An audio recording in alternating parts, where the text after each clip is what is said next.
Have you ever wanted to just drop everything and move to the other side of the world? Tonight's guest did just that.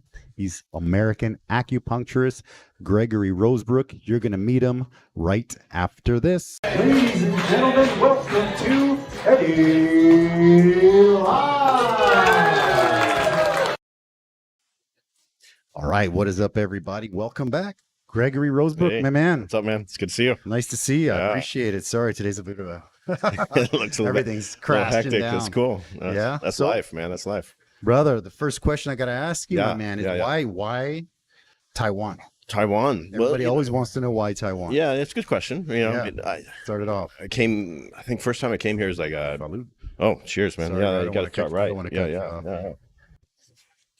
So I started coming here about 10 years ago. Okay. Visit a friend, and then started meeting people, and it just felt good, man. I always had a good time, good interactions with people. Okay. And it's a huge contrast to being in the States, being in Yeah. California, and that whole thing there, which I guess we'll get into. We will. Is this freaking intense there? But I always just felt good here, man. It's just like it became like my place, you know. Okay. And then over time, you just keep meeting people and making more friends and exploring. It's like this place is really cool. So it's like so it became like a second home even before I moved here. So Gotcha. so it's good place to be. So you're saying 10 years, right? First time I came was 2014. Yeah. Okay. Yeah. And originally, what was the original reason that brought you here? When I first came, Yeah. just visiting a friend. It was like Okay. they moved back. I mean, they're from here. They're like, hey, come visit me. I'm like, okay. I didn't know anything about, but it, I mean, I'm, do acupuncture and Chinese medicine. So I was like, Yes. Taiwan, cool. Okay. Yeah, I'll go check it out. It's like, oh, this is a freaking cool place. I loved it. Is it your first stop in Asia? Was it your first? No, I've been in Asia multiple times when I was younger, Okay. back in the military days. I've been to Japan, Thailand, and South Korea, things like that. Yeah. Okay. Yeah, Okay. Beautiful, man. Yeah. And what made you to be like, okay, you know what? I'm out of here. I'm just going to drop everything. I'm going to leave the States, born and raised here. I'm out. I even did military service. When I was younger, yeah. Said, I'm done. I'm going. I'm moving to Taiwan. That's a multi-layered well, response there, dude. okay. That could take us a few hours. Perfect. But no, we got we're time. not going to go into all of it. But Okay. so I mean, originally when I first came first few times, I'm like, I think I want to move here. I mean, I just wanted to get out of the States. I wasn't happy where I was. I loved what I do, and I'm good at it. And I had the opportunity to help thousands of people. You get their life in order, the acupuncture and the therapy work I did. I mean, a lot of things. So it's an honor in some ways, but I was freaking just, all I was doing is working. So I wasn't really living my life, So, and then, so why Taiwan? Like, there's a question, why here? Yeah. Why here? Well, I was kind of planning over years, like, I think I want to move there. Okay. And I've talked to a lot of my friends here over the years, and they probably like, yeah, whatever, dude. They probably thought it'd never happen. Yeah. And originally I was gonna, so then finally, sort of was gonna come in early in 2020. Okay. Right. And then the freaking plague hit, and that got manipulated and became the mess it was, and all that shit. That's a whole nother podcast. We won't talk about that. Yeah, because you might make some enemies. But it was definitely utilized by higher, whatever, upper people. Okay. So I was going to move then. Okay. And but then that threw everything off. So I was there for a couple more years. Some ways good because I had some more time with my son, and I was working, and loved a lot of my coworkers and my son and all that stuff. Yep. So it was good. It was mixed, Gotcha. But then you have to deal with all the whole shit show of like post pandemic world, and restrictions and all the conflicts that arise from that. Yeah. Yeah. So then finally came around time, things were lining up, and things weren't changing with me in my life. It's like, a little getting more cynical, how I was interacting with the world, how I saw it. Things were getting the quality of life was going down. People aren't, for what I see, people aren't really happy. I wasn't happy. I go through these dark spells. I'm like, dude, this isn't freaking sustainable. It's not sustainable. No.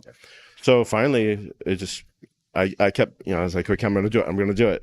And then like coming to the point of actually turning your life upside down, like, Yeah. I was working in 3 different clinics, and I was doing extra work at the fight gym, treating people, the fighters and stuff. And it's like, well, shit, am I going to do this? And, it's like scary once you come down to it. I'm like, shit, am I going to do this?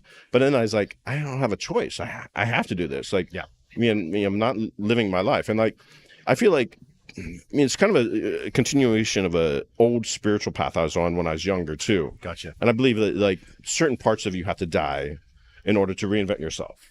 And if you never do anything different, you're not going to get any different results. Your life is not going to be any different. And you're going to be stuck in the same shit over and over again. And the same self-concept, you have to do something very radical to reinvent yourself. And it's not like just like, oh, I'm just going to change my ideas and live in the same environment. It's just, it's not likely. Yeah. Especially with like, if you're looking at more like deeper structures of like who you are, how you are, and what your habits and your ideas are. And some ideas just aren't worth having, but some of them we have perpetually, and it's like perpetual rehearsal of who we think we are. But then we have this idea of who we think we want to be and should be. Yeah. And if those things don't align, then we're usually freaking miserable as a result. Yeah. So, that's where I was, right? Understandable. Yeah. Was there like a final straw that broke, the camel's back? I hit that point many times, dude. Okay. There was points when I was like, I can't do it anymore. I just can't do it anymore. I just burn out from work, or just being in a dark spiral, or just being too cynical. Yeah, whatever, or lonely, or just not living the life I wanted to, is how I see who I should be. Okay. So I hit it many times, and I was like, I can't do it anymore. And then you end up doing it more. You go for a little bit longer because you're afraid to like to pull the plug. Leap. Yeah, it's like, it's kind of big. Like, I was working, had all these things going, and my whole life I knew. Yeah. And then you just turn that upside down. Yeah.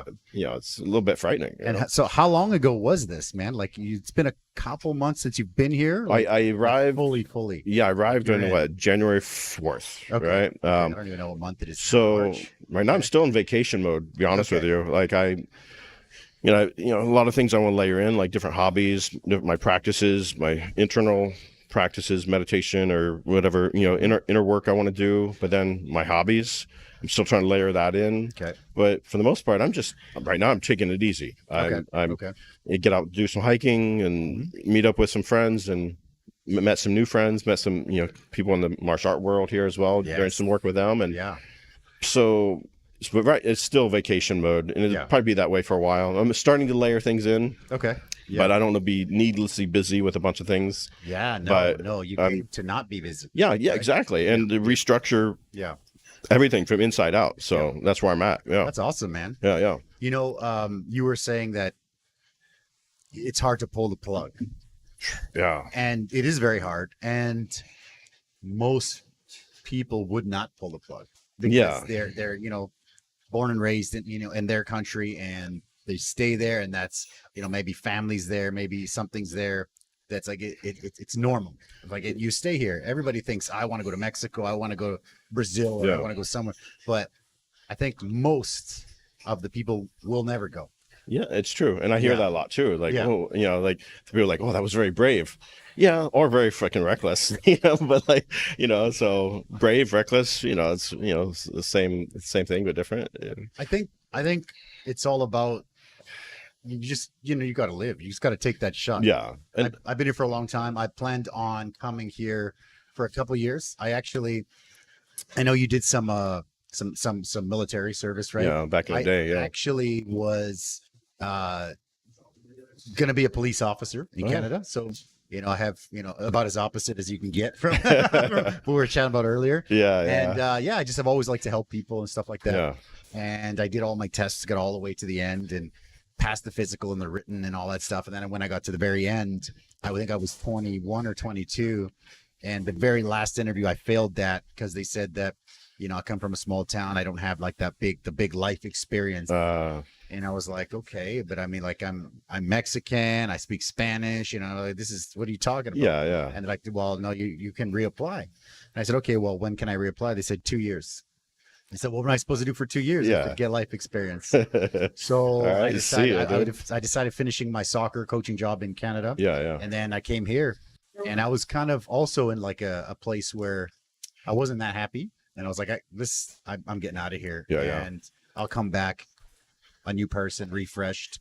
And I just never left. This place is awesome. It never Why the hell happened, would I yeah. leave? Yeah, This place is great. exactly. I hear that a lot. Like people who's been here for a while, like, what's there to go back to? Yeah. Why would I go back? You know, Yeah. and they've maybe seen it. What's going on back there? They've seen it coming for a while. It's Yeah. like this decline of the Western world, and like I want nothing to do with it, right? So and I hate to throw a lot of my friends that have been here under the bus. Yeah. But when they go back, they regret it. They're like, why did I go back? Exactly. Why did I come back here? They're like, I knew it, and some of them were, even teaching and stuff, they were doing pretty well out here. Yeah.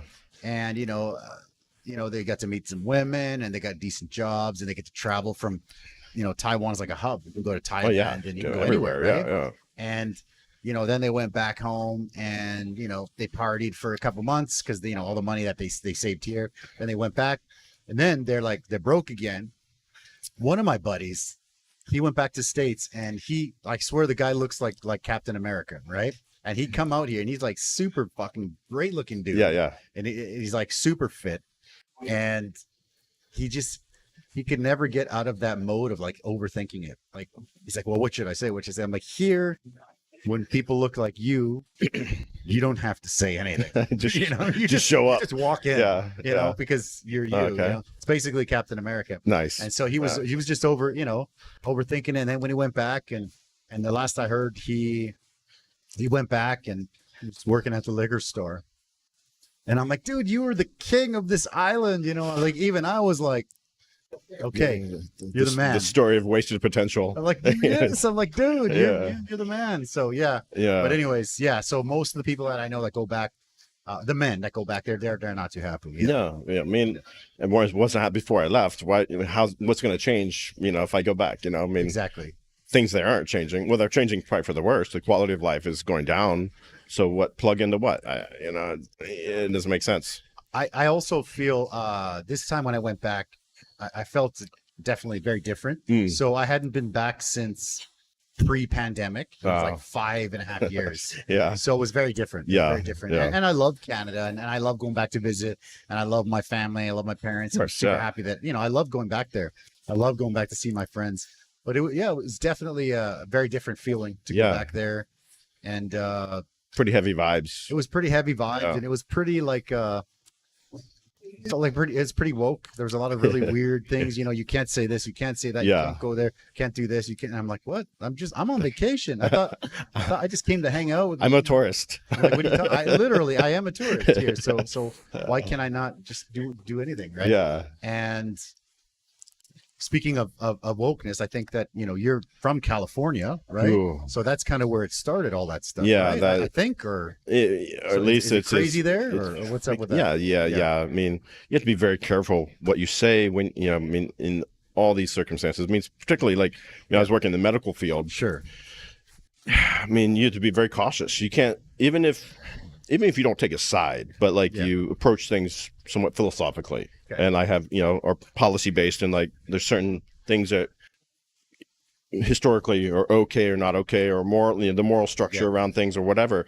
You got to be careful, because if people identify like, oh, you're speaking sort of from this perspective, one, they'll call you all these names, because they can't have a functional dialogue. Yeah. But also, I mean, I've seen accounts of people will destroy your life if they call you one of those names, whatever category it fits into. Okay. Yeah. And that just makes your life freaking hell. And you got to be very cautious. So I'm in a clinic doing clinical work, and some people, you're seeing them, as humans. So luckily I don't get too political, but inevitably people bring things up, and that's a, hotbed of just crappy ideas, and you just got to be very careful. And I don't want to say things one way or the other, but you have to be cautious. And it makes socializing harder, makes having, deep friendships hard. It just makes a lot of things more difficult than it needs to be. Because, I mean, back when we were coming up, we had friends of, all kinds of friends. Yeah. And some people had weird ideas. Some people had, similar ideas. And we agree to disagree, and we all get along, and it's like and we argue about it, and and then we make fun of each other. It's like, oh yeah, you have stupid ideas. Okay, cheers. Exactly. But now it's just like, no, I will destroy your life. You're a freaking whatever bad name they want to call you, and then so it's not fun, dude. You always got to be on guard. That's tough. Yeah, and then that I would imagine raises anxiety, right? Like you always have to kind of be, with your guard. You got to be on. Yeah, well, then even on a physical level, like we were talking about this earlier, you're going out going somewhere, you get physically confronted. People want to, just fight you, for, having good posture and walking through, the neighborhood. Being a confident, successful guy who's enjoying his life. I had people come at me, and it's like, I shouldn't have to live like this, That's so yeah, it's not good. And then you see just the crime and all these things, and whatever. I have a question about the California crime sort of thing and the law. Obviously, I live in my little bubble. I watch UFC. I like watching. You have a good bubble. My UFC and my restaurant. How to make my restaurant better. Yeah. I love food and how to make my YouTube channel better. That's basically all the content I consume. That's good. Right. Yeah. But I do see, this and that. And what about this thing about the $950 sort of minimum for crime in California? Like you can go and start taking an iPhone. Is that real? That can't be real. It's worse than that. No, is it? I mean, 900 is just, that doesn't mean shit. Like how where they gotta like look at the price tag, and people were walking out with armloads of things from like fancy department stores, electronic stores, wherever, and it's way more than $900. But they just refuse to prosecute it because all these other problems, and then with the police and certain demographics, if something happens, and then it just creates a whole nother level of problems. So they just decided, like, basically in some places and in some circumstances there is no law, and the $900 thing doesn't mean anything. Really? It's worse than what you've probably seen. Really? Yeah, it honestly is. A lot of businesses are closing down, like in San Francisco. A lot of pharmacies, a lot of shops are closing. People are just like, okay, I'm done. Can't do it. Yeah, so it's why do you think I'm so cynical? That's crazy. It was just like not just a dark person for no reason. Okay, dude. no, I mean, you don't seem dark at all. No, I'm kidding. Yeah. Like, no, for me too. Like when I saw that, and I saw people just going in and stealing like TV every day. I see videos of it every single day. It's crazy. It's nuts. So, and I'm curious, who eats that? Like, is there the government eats that, or the business owner? I mean, probably the business owners. I mean, I think that's why a lot of them are closing. They can't. Yeah, they can't. It's not sustainable. So you come in and you just, that's a nice TV. I'm gonna rip it off. They are. No problem. Whatever. All the pharmacies, now they lock everything up. Everything has a plastic, lid on it. It's I didn't even think about the pharmacies. Yeah, no, they just go in and like steal it. There's load up bags. Like, okay, we're going shopping today, or the Nike store, or whatever. And I don't, say, it's just rampant, and it's obviously it's not getting better. Shoot, man, I have a buddy that moved back to California, and he said he's kind of not like in the epicenter of that craziness. So so they're liking it, but he said that there's like a big homeless problem and stuff downtown. It's like tent cities. Not just downtown, like even everywhere. East Bay, where I was at. I mean, you go to like down these service roads or under the bridges. I mean, there's whole lines, these encampments, and you see people, crapping in the street and like freaking out, like these industrious tweakers, like just doing random shit. Because you think of California, like you think like I think In-N-Out Burger. I think Hollywood. Yeah. I think Venice Beach. Surfing. Yeah. That's cool. what I think. Yeah. I think California. Cool, beautiful people.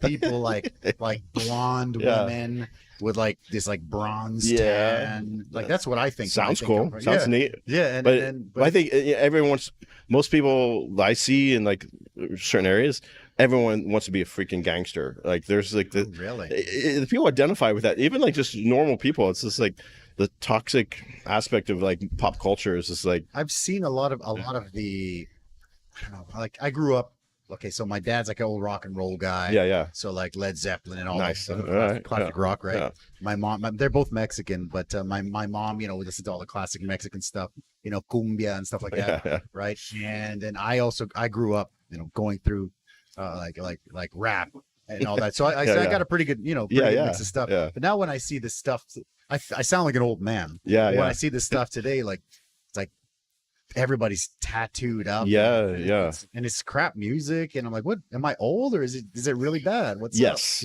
Yes to both. Yeah. I'm old too. I'm the old man in the room.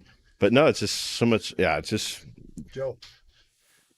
I don't know. It's just I think it's just, rather degenerate, overall. But Culturally. Yeah, it's sad, and it is sad. So I mean, that's back to why I'm here. I feel like I had to get out, man. It wasn't healthy to be feeling that dark and cynical all the time. It's like, okay, that's not helping me progress in my life, and like what I want to do, how I want to be, how I see myself, or my my younger version of myself, like the vision I had of who I was, which, in a lot of ways I fulfilled, in what I do. Yeah. But being stuck in that was not doing me any favors, Okay. Yeah. Yeah. So now how are you feeling sort of you're in honeymoon mode, right? Like vacation mode. Yeah. So you're kind of like transitioning now. Yeah. Right. So how's that feeling? How's the transition? It feels great, man. Like, like we were talking about like the pulling the plug. Yeah. And I had, some anxiety before. And even when I got here, you're tired, you're stressed and all the, I turned my whole life upside down. What did I do? Did I do the right thing? Yeah. But, kind of put in perspective, before when I was there, I always had this nagging voice in my head. It's like, every day, it would just be this unconscious voice, like, oh, I freaking hate my life. It wasn't me. It was just this voice. Okay. Right. Wow. And it's like, and I was like, dude, I got to do something different. This is not working. I can't just keep doing this. And it was interesting. I was walking around one night when I got here. First couple of days was a little, stressful or whatever, just traveling and all that stuff. I was walking around one night and it was raining, at night, and I was just kind of doing a little walking meditation. And I was like thinking to myself, I haven't heard that voice recently. And then all of a sudden, vacation. Yeah, well, first one in a while. And then all of a sudden, this other voice came up, like, "Oh, I fucking love my life." I'm like, "Oh, I haven't heard that voice forever," and it's been like beautiful. Probably been like almost 8 or 10 years since I could honestly say that I love my life. And there's aspects of my life I love, right? But the totality of it was like it wasn't working. Yeah. So then I was like, okay, I made the right decision, and that's the thing when coming here before. And I think just travel in general, but for me, it was happened to be Taiwan. Yeah. There's always so much anxiety and darkness and pain there, just so much cynicism. But when I come here, back there, it felt like I always had to energetically press back against all the negativity and all the intensity. And, so I'm always like, feel like I'm spending so much energy pressing back. Keep your gloves up. But I fail miserably most of the time. And it still comes in. Okay. But every time I came here, I felt my heart was at peace, right? Okay. I felt all that energy that I normally used to press back against all the shit. Now that energy can be for like spontaneity, creativity, positive relationships, positive like self relationships as well, like what I want to do, the positive vision of how I want to be. So my heart was at peace, right? So I figure, in contrast to there, where it's like I'm just stressed and anxious and dark, just darkness all the time. Yeah, I was at peace here. Over the years, I was thinking, well, if your heart's at peace in a certain place, that should be your home. That should be your home. And if there's a place where you feel unsafe and anxious and depressed, you should get away from that, right? I mean, that's just a smart thing to do. It's not, just the smart thing to do. It's the smart thing to do. Yeah, sure. That's not an easy thing to do. Yeah, it's not easy, but even this base level self-preservation, what to speak of like self-elevation, right? Right. That's true. Yeah. So coming here, you're an acupuncturist, right? In the States, right? The Chinese medicine and all that stuff. Yeah. So how does it feel to be here, where it's kind of like almost like the mecca of Chinese medicine? And how are things different from, like, say, let's say American style Chinese medicine or Taiwan style Chinese medicine? Is there a difference? Or there's a lot of different ways people practice. People, the specializations they get into, or some people gravitate towards different approaches. Gotcha. And I don't know. I haven't, obviously, I don't know a lot of the acupuncturists here. I know some people that are acupuncturists, and they're very much into the traditional methods and like the traditional Chinese herbs, and they get all scholarly about it and stuff. Back in California, I was specializing more in like sports medicine, orthopedic acupuncture. So very more physical medicine. Gotcha. Not so much the traditional like Chinese medicine. Okay. A little bit of the classical Chinese medicine, which kind of delves into more of like kind of Taoist, like spirituality and things like that, which is cool. But I wouldn't say I do a lot of the traditional Chinese medicine. Yeah. Is the I've been here for a while, so I've missed the whole wave of everything back home. So I know that they do the cupping here, and I've seen that recently, maybe the last few years, it seems like some of the UFC fighters are getting cupped. Yeah. So has that? I mean, I see that a lot on, like, has that been a long time? A lot of athletes, like in the Olympics, have seen that past few Olympics. Yeah. And some sports, but even a lot of the people I was treating back at the fight gym there. Okay. I cut the shit out of them before the fight. It was almost like, like a marking, like, okay, getting prepared, like, okay, went through fight camp, and they had me cup them. So I was doing cups, the gua sha, I did adjustments and chiropractic, bone setting, did acupuncture. And was that always a thing there, or is that something new over there?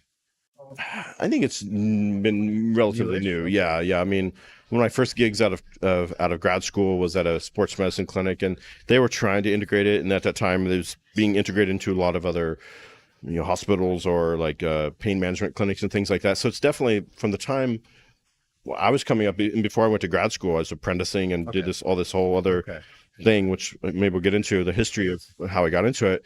Like it wasn't, you see like random clinics here and there, or maybe in Chinatown or something like that. But it wasn't, I didn't know, like when I was in school, like if I'm going to get a job with this stuff. I just knew that, like, I loved it, and it's cool, and it's a great way of having a cool career and helping people. So but it turns out that it became pretty popular, Well, when I came here, I didn't know anything about acupuncture or cupping or anything, and I went to a place and I was like, oh, I don't really believe in that stuff. And then they're like, just lay down, whatever. And I'm like, okay. And then they did it, and I was like, oh, this is great. Like, oh, where has this been all my life? And the cupping, moving the muscles around with the cup and all that. And I thought, well, this is amazing. And then there's sometimes where there would be a lady. So there's this old movie. Old like B movie by Heath Ledger. I don't know if you've seen it. It's called The Sin Eater. No, it's like a super B movie, right? Nice. So whenever people were before they died, they wanted to kind of repent and give up their sins. There was this guy who's called the Sin Eater, and he would just eat their sins, basically. It's nice of him, right? Yeah. So they would go to heaven or whatever. Okay. And some atonement. Exactly. Right. Yeah. And so this one clinic I used to go to all the time, it kind of reminded me of that, because you would go and they would be kind of like rubbing out whatever, like doing the cups and doing all this stuff. And the person who was doing it would kind of do it. And she's like, oh, this is a really bad one. And they would just kind of rub it deep. And then they would be like, ugh, and they'd like burp it up as if they absorbed it. Nice. And like burped it out. Purging out your karma. Like, they're purging it out. Like they're purging it out. Nice. And I'm just kind of like, And I was asking, and I look at my wife, I'm like, why the hell is this lady burping like crazy, you know? And like, cause they was like, Nice. And I was like, so it reminded me of that like old B movie, The Sin Eater, which probably nobody has ever seen. No, but people. That's kind of funny though. That's kind of cool. So that obviously that's probably the extreme, right? That's probably not. Yeah, sensationalization of the like literally like they would like I'm taking your bad chi and I'm burping it out. I mean, they do that with like say like more the medical qigong or energy medicine where you're taking it on, but you're not supposed to take it on. You're supposed to pass the shit out and but the similar thing. But some people get really sick when they're doing that. Like the patient will feel really good, Joe, and the practitioner will feel like total crap. So I mean, there's aspects of that, but a lot of people don't buy into it. But I can say I think there's some legitimacy to it, but it's just hard to explain it by conventional means. But as far as like your response to acupuncture, the people come in doubting. I love those patients because they come in, they're so skeptical and they're like, what is this? What are you going to do? Like, I don't believe in this, shit. And then afterwards, like, they're like, oh my God, this is freaking great. I feel great. Like, why didn't I come to see you first? Because usually it's like, you're the last line, in people's like medical care, like they're struggling, I actually when I get sick here, I will go first to the Chinese medicine. Nice, yeah. Because I don't want to take antibiotics unless I really have to. Yeah, last resort. That's the last exactly. So it's the opposite for me. Yeah. We got a comment here that says Mention UFC. Your guest looks like Oleg Taktarov. There you go. Oleg remember that guy? Thank you. Back in the day, Oleg. I don't know who that is. Mention UFC. Oleg Taktarov. He actually is an actor now, I believe. Really? Yeah. All right. Cool. I seen, and he's a fighter from back in the day. That's probably like UFC. I would say 2, 3, 4, 5. Like really? Okay. Like way back. Like Russian dude, obviously with the name. What's his name again? Oleg Taktarov. We'll have to Google him. All right. Yeah, I have to look this guy up. He's great. Yeah, I get that sometimes. Looks like some Russian mafia or something. There you go. I've been accused. Have you? So in Taiwan, so in the West, they always have the stigma of Asians all look the same, right? Yeah. And then when you come here, they think we all look the same. Yeah. Right. So I've been here for 20 years. So I've gone from like, this guy looks exactly like Cristiano Ronaldo. Yeah. And I'm like, oh, I'll take that. Yeah. And then it's like, okay, Adam Sandler. And I'm like, yeah, okay. You're pushing it, buddy. And I'm like, yeah, okay. And then, so this is a hilarious story. I was teaching this summer camp and I had this junior high girls. Yeah. And this one girl, he always says, they're always the little girls with the crush on the teacher. He's like, oh my God, you're like best looking guy, blah, blah, blah. And she's saying, you remind me of this actor. And he's like the best looking, person ever. Right. And I'm like, okay, cool. I'm like, well, who is it? She's like, I can't remember his name. I'm going to go home. I'm going to Google it and I'm going to tell you who it is. And I'm like, okay, cool. And I'm like, who is it? I'm like, is it Ronaldo? Is it Cristiano Jack Ronaldo? Black or something? And she's just like, no. Ronaldo is like nothing compared to this guy. Ronaldo. And I'm like, who the shit? I'm like, Brad Pitt. I'm like, who? I'm like, who? And she's like, no. And I'm like naming all like the best looking dudes on the planet. And she's like, no, destroys that guy. And I'm just like, holy crap, destroys. And I'm thinking, this is great. I got it going on. Yeah. Right? I got it going on. Yeah. So I'm like, okay, cool. So you sign your poster or what? No, I was like, I'm the man here. All good. Yeah. And then the next day, and I'm like, hey, did you figure it out? She's like, yes, I figured it out. Mr. Bean. No shit. And I'm just like, oh, my jaw just drops to the ground. She's like, Mr. Bean's like the most like handsome guy like ever. I love him. And I'm like, Mr. Bean? You have to make the and face. I'm just like, like Mr. Bean? I love and I'm it. like, yeah. He's better looking than Ronaldo? And she's just like, oh, he's the best. And I was blown away. He's so well dressed. And I'm just like, Mr. Bean? Wow. So it's like Ronaldo, Adam Sandler, Mr. Bean. Wow. That's my progression in Taiwan. That's rough. I would just get some random action, star or maybe no name, just an ambiguous action movie star. Like the sunglasses on, I'll be there. Yeah, you're a hitman. Yeah, there you go. Used to, well, anyways. Well, you never got Mr. Bean. So no, I didn't get Mr. Bean yet. Mr. No, Bean, yeah.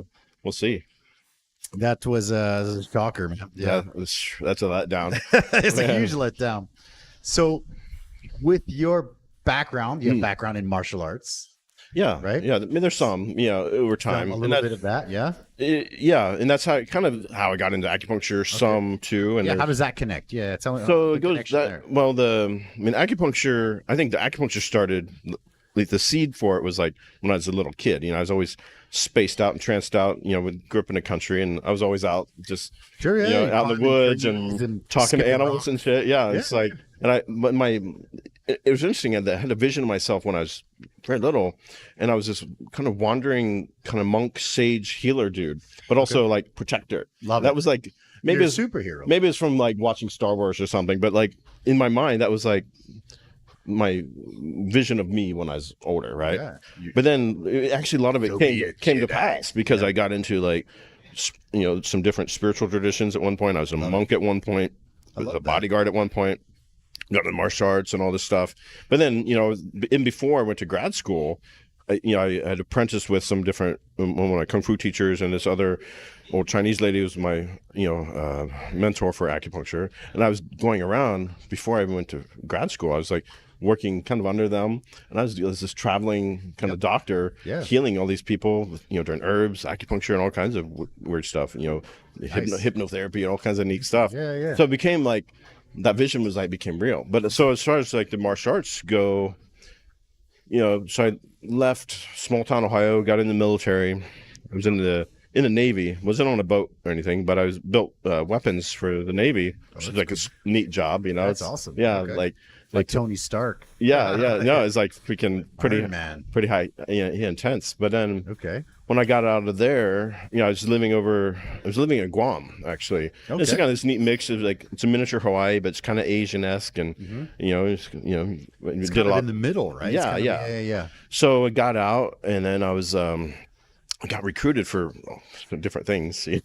Some we can't talk about, but but one of them was as a bodyguard actually for a while, because I was ex-military, and I got approached by, I was doing like concert security because I had a certain look. Yeah. You got the intimidating, like that. I wasn't that big. I was, I was a lot smaller actually, but just the way I carried myself, and they're like, okay, you have a look. All right, cool. I have a look, whatever that means. Okay. But then I was a bodyguard for a while. I got to wear a suit and like have a little piece, and the earpiece and the sunglasses. Not the earpiece, but like it's interesting though.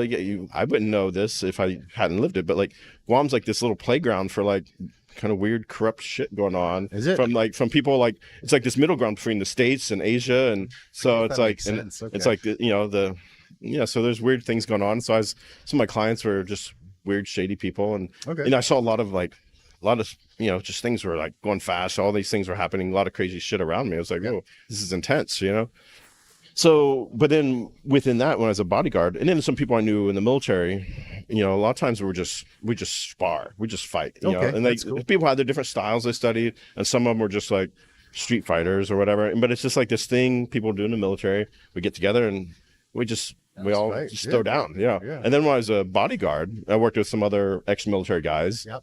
And I knew some special forces guys too, because they were crazy, and special forces. They do stupid shit, and they can get away with anything too. I mean, wish I had that pass when I.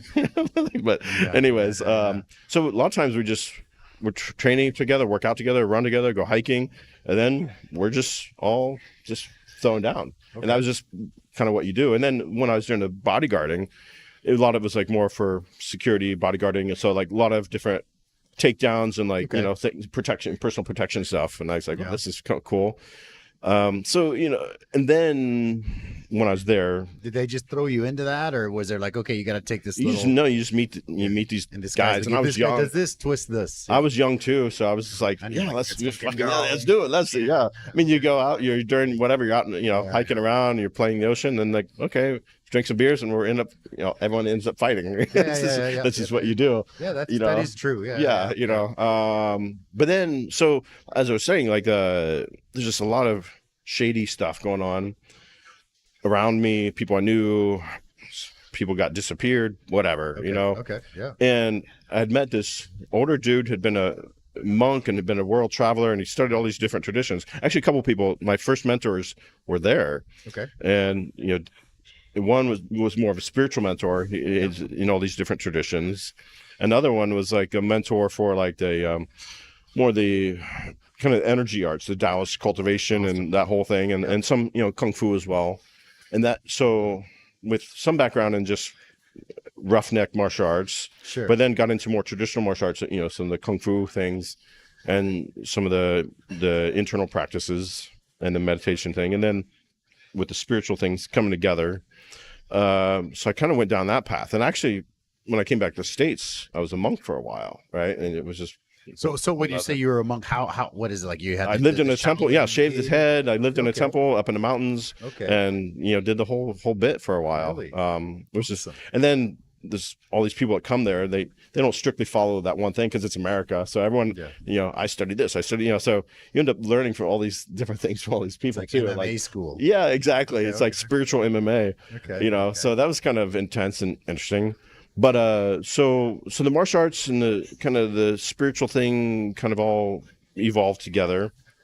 Then you got in, like I said, more traditional styles. And even like when I came back too, I was kind of studying all these different things. I just like went nuts, and I was just consuming everything I could, all these different Eastern traditions, and stuff on healing and herbs and freaking everything I can get my hands on. I was just you're absorbing. Yeah, I was a nut. Yeah. Yeah. Nice. And even at one point I did something. Remember before the UFC, they had the Tough Man competitions. Do you remember those? You went in those? I did. No. You did Tough Man? Yeah. Oh man. It's, I mean, I got my ass kicked, but mostly because I was so deconditioned, you know, because I kind of went into hippie phase. So I was like, oh, okay, you know, you're just more idealistic, you know, and I wasn't working out, I wasn't training, you know, and so whatever I had gained from my, you know, from the roughneck stuff, I was just probably all gone. So I was just more idealistic at that point. And I got my ass kicked. And then afterwards, I was so just exhausted and I was just vomiting in the bucket, you know, because I would imagine. It was just, you know, I got pummeled for however many rounds and then just vomited for, you know, half hour. That was well, it's pretty crazy how it works when like I was doing some jujitsu here for a while and I was the biggest guy there, you know, by far.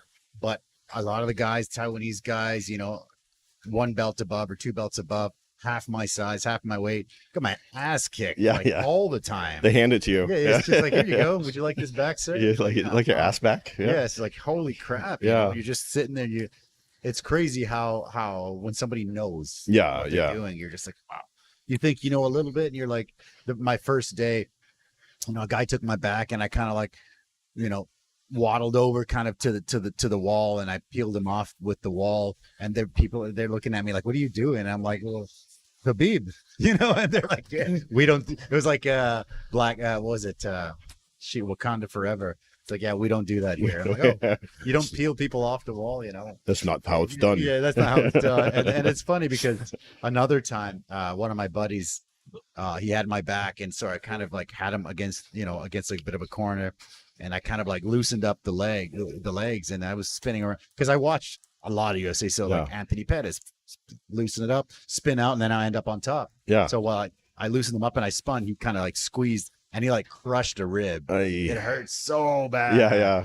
It's and that lasts for a while. It's still wonky. Yeah. No, that takes a while. One rib. Yeah. Bye guys. Bye. And it's just like, it's still, that was years ago. Yeah. And it's still, if you get it on the right angle, it's still wonky, that one rib. Man, it's crazy. And that sucks. I mean, yeah, it does. That's one thing I wanted to do here is get back into the training, because I trained in California on and off, mostly off, but over the years, you know, I trained and did, you know, whatever, you know, got into the jiu-jitsu when in grad school, and then some kickboxing and then whatever stuff, but it wasn't consistent enough to, like, obviously not do anything professional. Gotcha. And most of the time I get my ass kicked, but it's fun, you know, still. But I wanted to do more here. Yeah. But now I have all these old injuries. Yeah. And they creep up, and they're right there waiting. They just, you know. So I rolled once here, and I was like, and messed my knee up, and like, you know, I was like, shit, okay, I got to be cautious. So maybe I'll just drill and practice, but not spar. Gotcha. Because I don't know. There's a lot of, great places around here. Yeah, no, and I'm connected to those guys down there at AZ. Yeah, those are cool guys. Steven Shu. Yeah, yeah, he's a cool guy. They're about to do, I think it's next month. They got Tap Out Island. Yeah, he's got a thing he's promoting. Yeah. I'm supposed to go see him maybe next week. Yeah, he's cool. Talk about some stuff. I saw him. I saw him last night. We was doing a little bit of work, rehab stuff for some things. And he's a great dude. I love that. Yeah, it's fun. It's fun to at least be around that vibe. You know, like with the back in California, that was like my main social life for a while. Was like the fight gym. You know, I'd go after work. I'd go and hang out, treat the fighters, treat the coaches. We'd go talk shit, and you know, just that's one of the funnest things. Like when I go back and I see like my friends and stuff like that, all we do is talk shit. All we do is make fun of each other. It's just like, because we're like the old generation where it's like, you know, pussy or whatever. It's still okay. Make fun of each other. That's all we do. No, and it's crazy because I guess people don't do that anymore. Which is you're not allowed. You're not allowed to do that anymore. Yeah. No. You know what's crazy, when I actually go to like Mexico, where I have like relatives in Mexico, that's all they do. Yeah. Like, it's legit. Yeah. You know, everybody calls each other gay or fat. That's all they do. That's it. That's the only thing that they say. Like, there's no conversation at all. All the no-go words is like, that's all just free flow. Yeah. There's no like, so then, you know, you go back to Canada and you're kind of like shocked that, you know, like, you ought not say that. You shouldn't say that. Then you talk to your buddies and like, when did this happen? And they're like, I never heard of that. Yeah. What's going on here? Yeah. Mixed messages. It's kind of crazy. So confused. It's kind of crazy. Confused. Let me pull up some pictures, man. Yeah. What we got? Here we go. Boom. Oh, my passport. Oh, that's when I was moving here. Yeah, that was such a when you wrote out a really long post on this one, right? Yeah, like this is time to go. Basically. Yeah. I was like, I was just really like, cool in some regards, being thankful for like that. Like I said, I had the opportunity to just help work with so many like thousands of people as a acupuncturist. Yeah, and I used to do like some clinical hypnosis stuff and coach, kind of life coaching and whatever things.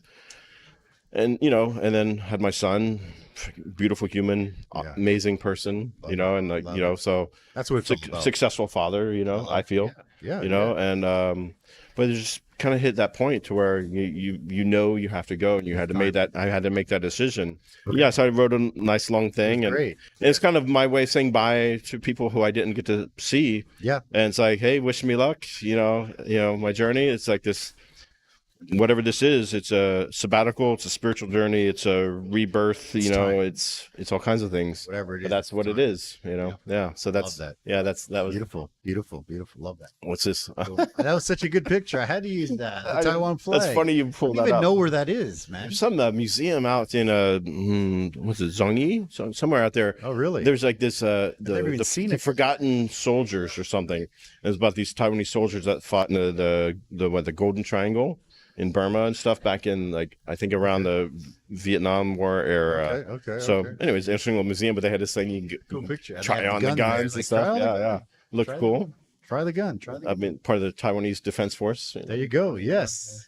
Yeah. How'd you meet the boys? Oh, yeah. So I met Stephen Chow back in probably. I started training back in probably 2014 or 15 or something. And I was at some other place. They were doing like mixed martial arts and didn't work out there. And then he had started training he broke away from where he was training at. Okay. And I started with him, and we kind of connected pretty quick and became good friends. And over the years, just got a lot of respect for each other. He's awesome dude, good friend. He's a brother. He's a great guy. For real. He's solid dude. Yeah. Love the guy. Kai as well. Yeah. And Kai, I met through him because he had been training Kai and working with him for a number of years, and they were traveling back and forth to Taiwan. Yeah. A lot of Kai's earlier fights were here, which you probably were aware of. For sure. And I commentated a couple of them. Yeah, I did a lot of work with Steven and his other coaches and fighters and all that stuff, and it progressed over time. Yeah. And after a while, just show up, a few nights a week and just anyone need anything? Or people in training camp or whatever. Okay. And same with Kai. Whenever he was training other places, so he wasn't around as much, but whenever I saw him, hey, you need anything? And I would do some acupuncture, some cups, some adjustments, whatever. And usually when he's in fight camp or after a fight, So nice. I think I met Kai. It's been probably 5-6 years ago as well. Nice. Yeah. Good guy. He's a great guy. Yeah, a great guy. He's fun. Cool to talk to. The funny thing about him is when that viral video of Mark Zuckerberg training MMA goes around, everyone's like, "Oh my God, it's Mark Zuckerberg!" I'm like, "Is that Kai? Kai's training Zuckerberg." Yeah, he was in privates with him. Yeah, I'm like, "Is that Kai?" And everybody was just so blown away that Mark Zuckerberg was training, and I'm like, holy shit, that's Kai. Yeah. And then I messaged him. I'm like, is that you? He's like, yeah, it's me. I'm like, oh, congrats. Nice. That must be a great gig. You should train Elon instead. I'm on Team Elon. Team Elon. Oh. Yeah. But anyways, everyone has their There you go. That's hilarious. Oh man. Anyways, we all go there. I actually thought that would have been a great scrap. I wanted that to happen. Yeah. I wanted that to happen. In the Coliseum, let's go. Man. Yeah, do it. Yeah. Archery, one of my favorite hobbies, dude. Really? I would do it every day after work. I believe they have it here. Somewhere. Yeah, no, I've gone some ranges here. Okay. And I just ordered a custom-made bow. Some guy's making it. I get it in a week or two. Okay. But I just, for me, it's more of a mental game. Yeah. I do it after I work because, you're working with humans and there's a lot of outgoing energy, and you have to track all what's going on with them and navigate their whole experience and what's going on with them and it's just so much outpouring of attention and energy and care, all these things. But so for me, archery is a way of totally letting go of everything, because you have to do all these things in your body, but you also have to totally let go of your own zone, of that conscious part of the mind. And then you also have to, on top of letting go, you have to trust yourself. Yeah. And you have to, so it's not aiming with your physical senses, you're aiming with your, other than conscious aspect, right? Love that. So for me, that was a way of releasing and totally just letting go. And that was my my Zen place, dude. Beautiful, like, man. You saw that video I sent you. Yeah, of course. It's so cool. This dude throws his ball up in the air, like boom, it's just like popping moving targets. It's freaking great. I know how you feel 100% because I own a restaurant, and it's all about like, you got to take care of your staff. You got to take care of the manager. I have to, I work with my wife. I have to take care of my wife. I have to make sure customers are happy. So there are times where like I go to the gym in the morning, you know, by myself. And then sometimes people are like, hey, can I come? And I'm like, no, no, you can't. It's my time. My time.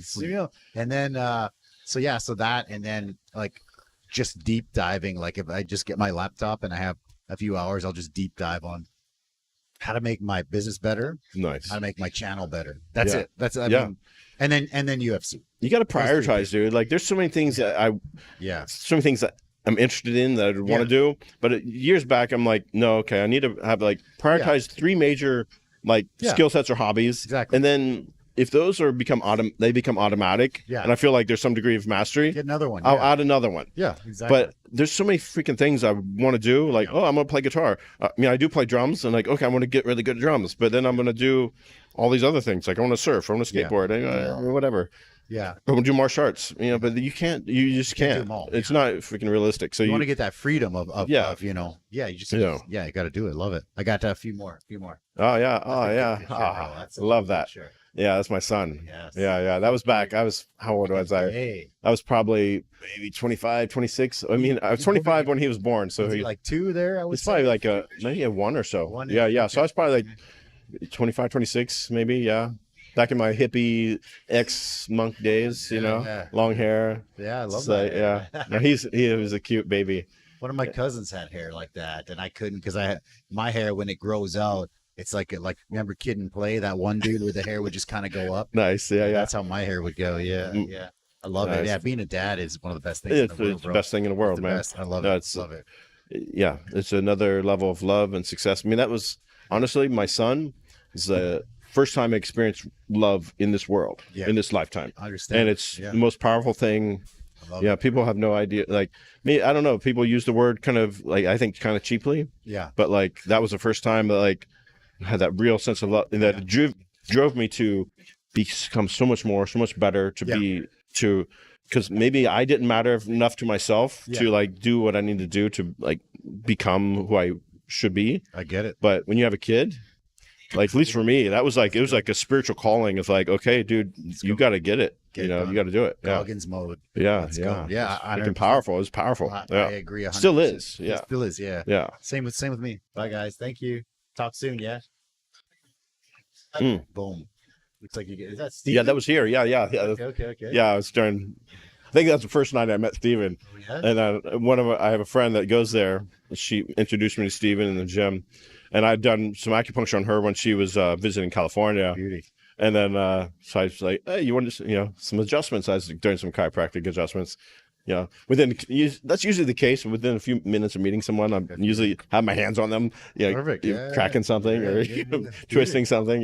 Just kind of how it goes. Yeah, Steven's a good dude. Man. He's a good dude too. Yeah, I think he's doing well with his gym and stuff. It's picking up. Yeah, talking about that in the beginning. He's like, should I do it? I'm like, just go for it. Yeah, no, give it a shot. Yeah, I like Steven. I can see like we hit it off right off the bat. Like I can see we're gonna have fun. Legit guy. He's a good guy. Yeah, solid dude. Sure. Solid dude. Yeah.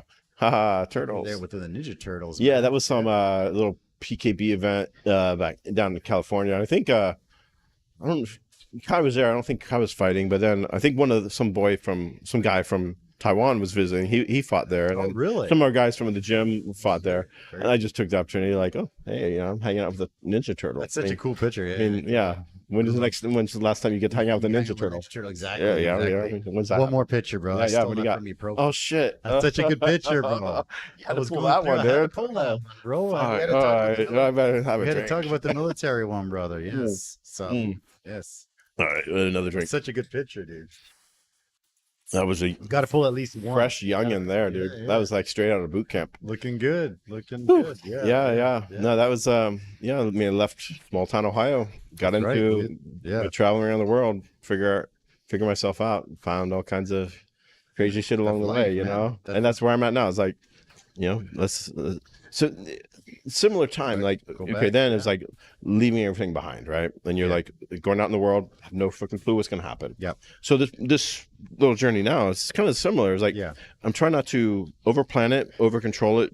You know, I'm just, you have a basic, you have kind of let the cards fall. Yeah. You have certain parameters you want to work within. You have, you know, certain standards and morals, and you're going a certain direction, but I'm letting things unfold as I do. It's kind of like this Zen thing of like, just let it unfold and then be pleasantly surprised. Because if you try to control too much and micromanage everything, well, then when you get it, it's like you've already anticipated that outcome. And it's like, oh, now what? But if I don't, you know, but then also you're filtering out a lot of things that could happen, these random chance meetings and opportunities, and you know, it's like hanging out with you, and it's awesome. Like I wouldn't have planned that, but I'm remaining open to seeing how things unfold, like certain opportunities. And I think we were talking that first day I met you. It's about, you know, later when we get into some, you know, possible business ideas. Sure. Yeah. And I'm open to collaborations and you know, networking and all these things. Yep. But you have to be open to these things occurring and these chance meetings and all these things. So it's like you really like you have to let go a lot of that need to control everything. And it's not easy because like you always want to step in like and start manipulating things again. It's tough. So to be somewhat hands off and let things happen, it's a whole nother level of self-awareness, like catching yourself all the time. I agree. I agree. Yeah, and I think that you come out, just let the cards kind of, you know, fall where they may, and enjoy your life, because I think you've gone already. You've done the hard work already. You've done all that stuff. It seems, you know, like I've worked hard. I can say that. Like I can admit that. You've done what you did, what you had to do. You know, you did the, you know, the dad thing, and that's great. And you're still obviously still doing the dad thing. You know, you did, you know, all the things you needed to do. Now you're here. Took care of business, took care of humans. Yeah, kind of. I wouldn't say selfish, but now you can kind of be like, I want to do something for me. I want to do something for me. It has a negative connotation, but I don't think so. It's like it is about me. It's like it's all, you know. I mean, I've spent my whole adult life taking care of other humans. About as opposite. Taking care of other humans. Now it's time for me to take care of myself. Like get back in good shape. You know, I'm not in where I need to be in that perspective. Get back in shape. Get my internal practices back together. Line up my hobbies. You know, fill all these voids for myself. I mean, you know, like we were talking about, like, you know, dating and stuff before. You know, like and right now that's not even my priority. To be honest with you. I mean, I'm obviously aware of that there's gorgeous women. I mean, you can't unsee it, but like, but that's just not my priority right now. Like there's all these things I want to layer in so I can feel like I'm living the life that I want. Right. And that's who does that? Like, I mean, that's a radical, very few people. That's a very radical idea, you know, for a lot of people. But I feel like I deserve that. And so the idea of being selfish without any negative connotation, it's like actually a good thing, because, you know, it's like this continuation of my, you know, the spiritual path I was on, you know, when I was young, you know. I think, you know, one way is, you know, you could say selfish, but another way would be like you paid your dues. You paid your dues, you know, you did all the things you had to do. You made the right decisions.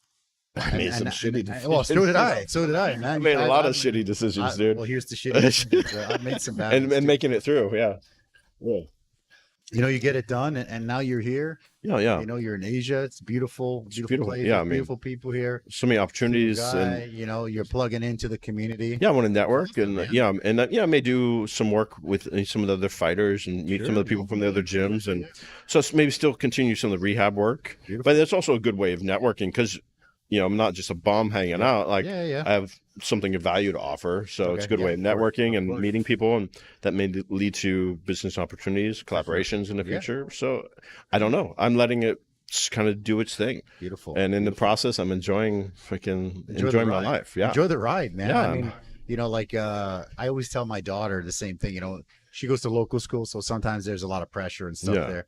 And I always just tell her, you know, kind of enjoy the ride, enjoy your life, right? Because it's, you know, that's hard to do. It's hard to do, right? And so she uses that. Like, the other day they had like she's graduating grade 6, right? Nice. Finishing grade 6, and you know they had like their what is it, like the trip, the class trip, right? Like field trip or something. The field trip, but it's like the graduation trip where there's like 3 days or like a weekend or something, and you know I have this. I'm still paranoid, so I have this little. She doesn't have a phone or anything, but she has like a tracker bracelet or like something. this cell phone wallet thing, like not wallet, like a watch. Yeah, that you can call. She can only call me and her mom. Okay. And the games suck, so it's perfect. No, right? there you go. Yeah, so she's got this, and so I'll call her and I'll message her, and she messages me all day, right? And it's great. I love it. It's selfishly, I love that. and you know, I'll be like, okay, you know, how's it going? What are you doing? And she's just like, you know, I'm just enjoying my day. And then she's like, you always tell me, you know, it's short, life's short, so just enjoy it. Yeah, yeah. And I'm like, yeah, it's true. Just enjoy it. Yeah. What are you gonna do? You're a kid. Enjoy it. Yeah, right? Especially for kids. I mean, but kids, isn't it as an adult? Like some days, like True. I'm quite like so I'm here. I'm still in vacation mode, right? Yeah, sure. Sometimes I have quiet days. Maybe a couple days in a row, I go without talking to another human, other than like the clerk at 7-Eleven asking, you know, if I want a bag or not, and I'm like just kind of nodding or whatever. Exactly. You know, so I'll go for a couple days, but like I have quiet days, or I have my days where I'm introspective and still dealing with old, you know, processing old shit, which is part of the process. It's like a detox. Yeah. So maybe I'm not enjoying that day, but I embrace it because I have the opportunity to do that. Yeah. Like before, I'm just like so inundated with like stimulus all the time, like always, you know, a responsibility. Yeah. But now I have the opportunity to like, I have all day. Okay. To do my thing. Yeah, you know, I go work out, I go train, I, you know, awesome. I tinker around, I fill my day up with whatever. And it's maybe it's not like this, things that you not want. fun. Yeah. But it's like, but it's my day. It's your day. And so I embrace that. Like that's part of the process. I love that. Yeah. I love that, brother. That's beautiful. So let's say, best case scenario, the next 5 years. 5 years in Taiwan. Oh. Best case scenario. What would it be? What would it look like? That's 3 years, maybe 3 years. 5's a lot. I mean, hopefully I'm like get past my vacation mode and but you know, that, and I establish myself in like the lifestyle I want. I'm doing the things I want, have my hobbies, my interests, nice friend group, you know, a good social network where I can plug into and enjoy anytime. It'd be cool at some point, you know, if maybe some business opportunities arise, whether it's my own, I have some ideas for myself, or maybe some collaborations. Okay. And I plug in and do that whole thing. Beautiful. Maybe some period of time I'm doing some of the, you know, acupuncture rehab work just to keep that fresh and keep it, because I still love doing it. Enjoying it. Yeah, I just don't want to be burnt out during it. And then ideally, you know, there's the thought that like maybe I'll meet someone cool and of course we do cool things and have that, you know, kind of new that life partner that we can travel, we can enjoy the day to day and share life together. Yeah. I love that. Would be a cool thing, but I'm not in any hurry for that. But I you know, perhaps in the future that'll come about. Yeah. I think that you're in the right place for that, because this place is just an island full of beautiful women. Yeah, I'm not oblivious to the prospects. It's and yeah, people are nice. Weather's pretty solid. I mean, I don't know how it compares to California, but it's better than Alaska, which is where I live. Pretty nice. Yeah. So. And it's beautiful. It's a good place to be. It's always been easy making friends here. Since I've been coming here, meet friends of friends, and then just built nice little social networks. And it's always been easy, especially compared to the alternative, right? Yeah. So so it's been nice. It's been a good experience. Brother, we're at like an hour already. Time flies. Nice. So, so do you have anything that you want to add before we call it and get some dinner and another beer? Well, I mean, like I know you got a pretty good network of, you know, with the fight gyms or any of those people, and you know, feel free to reach out. You know, I mean, you know, I'll do. You know, right now I'm just kind of working just to help people. If people need anything, they can reach out. Let's talk. You know, let's see what's going on. Or just want to pick my brain about stuff, or just introduce themselves and say, hey, you know, sounds good. Yeah, man. so I'm open to making friends and potential opportunities for the future, whatever. So it's good. It's good to see you and hang out with you again. Appreciate it, man. Talking. Thank you for coming. I appreciate it. And when I met you that day, I thought, I have to do this podcast. Those guys too, like John and Peggy, they're solid. I love John and Peggy. Yeah. I still got to get John. I've had Peggy on a couple times. Yeah, I saw that. Yeah, I still have to get John. John went through super busy phase with his books and his all his schooling stuff. So now, he's awesome. Before baby comes, the baby comes, I've known Peggy on social media for a couple of years. Then I studied with her more recently. When I went and met John, we hit it off right off the bat. Fantastic. Like we were talking, we're on the same page philosophically, politically, and all these things. And like, all right, this dude's cool. I'm in. So I cool. love it. But hopefully we can hang out again. And of course. And anytime, brother. Again, like I said, fantastic. Appreciate it, man. Nice to have you. Let's get you some dinner. Thank you guys for watching, and we will see. Thank you everybody for watching Eddie's show. We feel only happiness, don't feel any sorrow. Welcome everybody to watch more on his content. Eddie Live Podcast. Eddie Live Podcast.